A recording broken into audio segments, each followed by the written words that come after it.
chosen to dabble in news journalism in a seemingly volatile political environment such as ours. Our response is that on channels we practice responsible journalism. We understand the right of every citizen, every tribe, every group, religious, political or economic, to fair coverage. So we go for not only both sides, but all sides to an issue. We do not give undue advantage to any respondent or group over the other. In covering any event, we strive hard to present the facts to viewers and allow them to make up their own minds. And that's why we're in the news with us.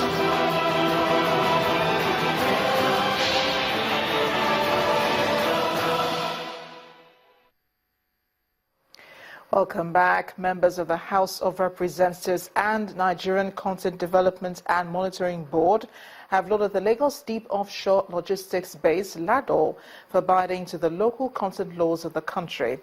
The appraisal was made in Lagos during a joint tour of the base by top legislators from the House Committee on Local Content as well as management of the board.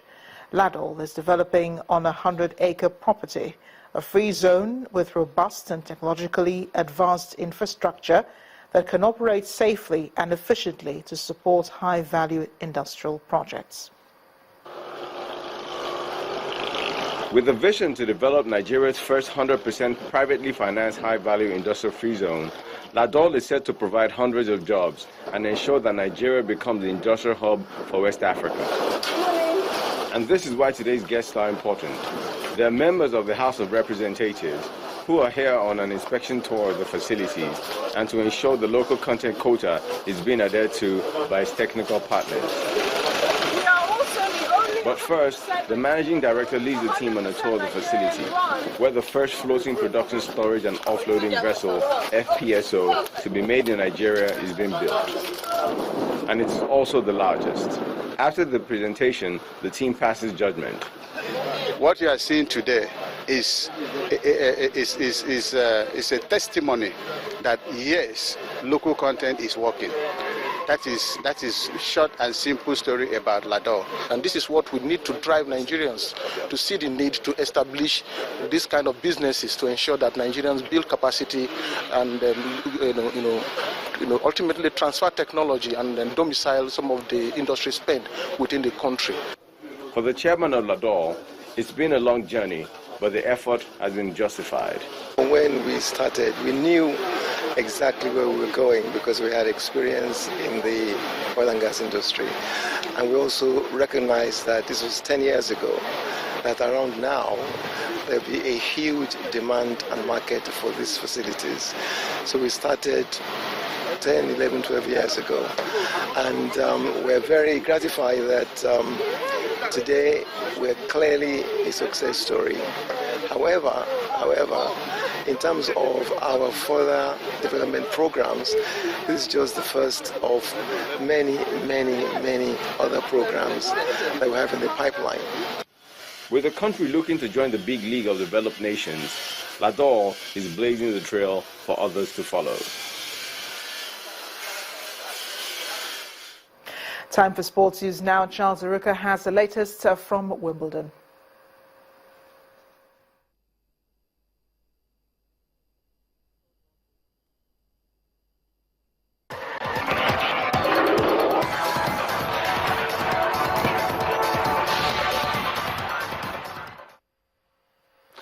Thanks, Amarachi. We'll begin with football. The Confederation of African Football has unveiled the fixtures for the qualifiers for the 2016 Beach Soccer Africa Cup of Nations that will be hosted by Nigeria. The teams in contention are Cape Verde, Cote d'Ivoire, Ghana, Egypt, Liberia, Libya, Kenya, Madagascar, Morocco, Mozambique, Senegal, Sudan, Tanzania and Uganda. There will be only one round of qualifiers where 7 teams will emerge to join host Nigeria for the final tournament scheduled for December the 13th to the 18th in Lagos. The finalists at the Continental Championship will qualify to represent Africa at the FIFA Beach Soccer World Cup from April the 27th to May the 7th, 2017 in Bahamas. In club soccer, Super Eagles forward Ahmed Musa's agent Tony Harris has told BBC Sport that the English Premier League champions Leicester City have agreed a deal with CSKA Moscow to sign the player. Harry says everything has been finalized and Musa will be in England for his medical on Wednesday. The 23-year-old who joined CSKA in 2012 and scored 54 goals in 168 games is set to sign for a Foxes club record fee of £16.6 million. The forward, who is reported to have turned down Southampton, Everton and West Ham, made his international debut against Madagascar in September 2010 and has scored 11 times and 58 appearances for the Super Eagles. And European champions Real Madrid and rivals Barcelona and Valencia are among 7 Spanish soccer clubs ordered by EU antitrust regulators to refund millions of euros of unfair and financial support they had received. Real were told to pay back 18.4 million euros in one case after the city authorities in the Spanish capital overcompensated them with when a land transfer fell through.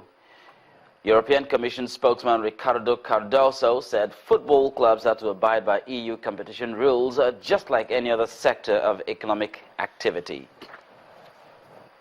That's it on sports news. Back to Amarachi with the rest of the news at 10.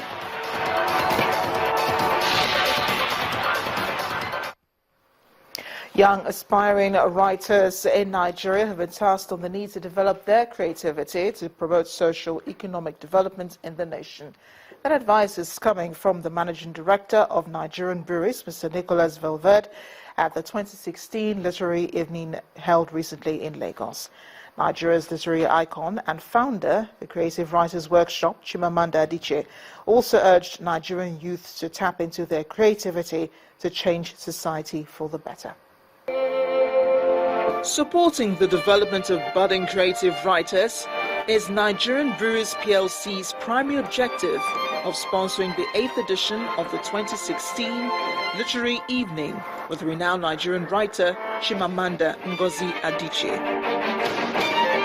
The Managing Director of Nigerian Breweries PLC, Mr. Nick Cole, explains the criteria for selecting this year's finalists. I hope that this 12 days you had with these great facilitators will give you the inspiration.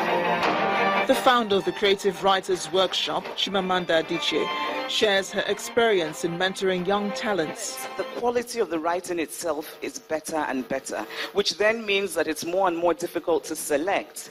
So selecting 23 people from 2,000 entries is very difficult. The 22 aspiring writers whose entries made the final stage are called up to receive their certificates. Chimamanda also had conversations with another Nigerian writer and medical doctor on how to improve writing skills. Perhaps to get the atmosphere refreshed, the audience are also treated to some thrilling live performances by female vocalist Ego. Channels Television had a chat with Chimamanda Adichie on her impression of the standard of this year's entries. What this workshop did for them was to make them know what their strengths are and what their weaknesses are. The Managing Director of Nigerian Breweries PLC also puts a word in for Chimamanda as he reiterates the company's commitments to developing the writing culture in the country. We will see a few of these people coming up and really be the new generation of famous Nigerian writers. The former governor of Anambra State, Mr. Peter Obi, who was guest of honor, called on federal and state authorities to come up with programs aimed at developing writers. But see people like Chimamanda, the younger ones, who can come and be able to do a workshop like this, the government and society should support them. With Nigerian breweries showing full support for these young writers, it is expected they will tell their stories that elicit great human emotion, defy expectations, and illuminate the principles of right and wrong.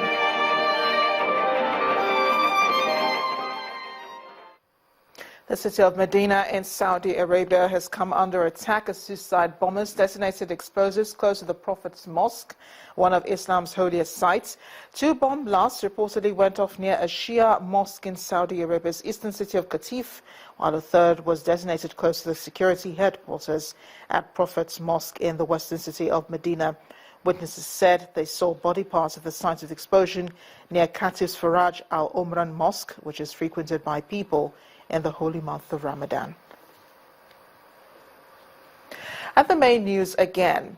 The Central Bank of Nigeria today wielded the big stick and dissolved the board of Sky Bank. The Apex Bank's governor, Mr. Godwin Emefiele, explained that the move became necessary following Sky Bank's inability to meet regulatory capital adequacy ratio. A new management has been appointed for the lender.